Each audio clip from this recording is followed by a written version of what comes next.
সুন্দর একটা ধর্মে জন্ম নিয়েছি, এটা আমাদের কপাল।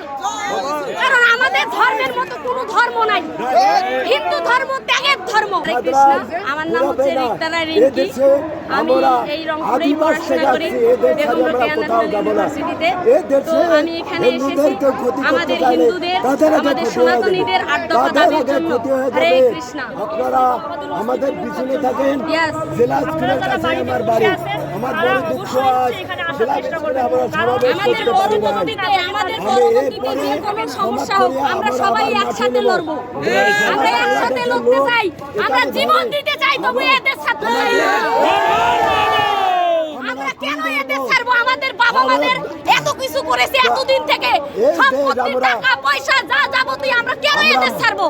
এদেশ কেন ছাড়বো? আমরা এদেশের মানুষ, এদেশের নাগরিক, এদেশে জন্ম নিয়েছি, এদেশ আমার মাতৃভূমি, তাই আমরা এদের ছাড়বো না। সুন্দর কথা বলবেন। এবং আমি ন্যাশনাল ইউনিভার্সিটি অফ বেগমরোকেয়ায় পড়াশোনা করি। আমাদের এই যে আন্দোলন, আমাদের যে এই ৮ দফা দাবি, এই ৮ দফা দাবিগুলো আমাদের খুবই গুরুত্বপূর্ণ দাবি এবং এত সহজ দাবি তারা কেন মানতে চাচ্ছে না, আমরা এটাই বুঝতে পারতেছি না।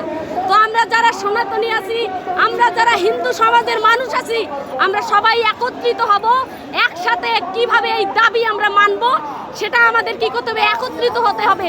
জীবনের মায়া আমরা করব না, কারণ আমরা জন্ম, আমাদের মৃত্যু হলে আমাদের জন্ম হবে।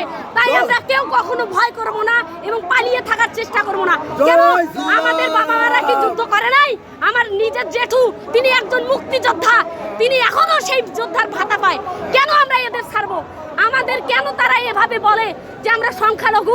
আমাদের একটাই কথা, আমরা নাগরিক, আমরা বাংলাদেশের নাগরিক, আমরা এদেশে অধিকার চাই। আমাদের উপর কেন অত্যাচার করা হয়?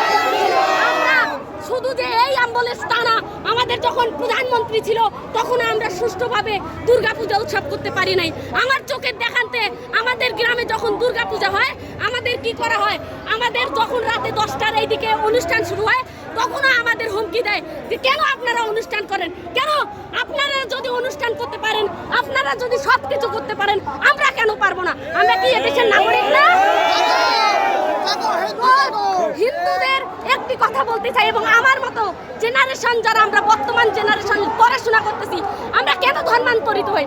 আমরা এত সুন্দর একটা ধর্মে জন্ম নিয়েছি, এটা আমাদের কপাল। কারণ আমাদের ধর্মের মতো কোনো ধর্ম নাই। হিন্দু ধর্ম ত্যাগের ধর্ম, আমরা এটা জানি। আমরা আমাদের ধর্ম শেখাই, মানুষকে অবহেলা করা যাবে না, মানুষকে অবজ্ঞা করা যাবে না, ছোট বড় মানতে হবে, আমাদের বাবা মা বারবার শেখায়।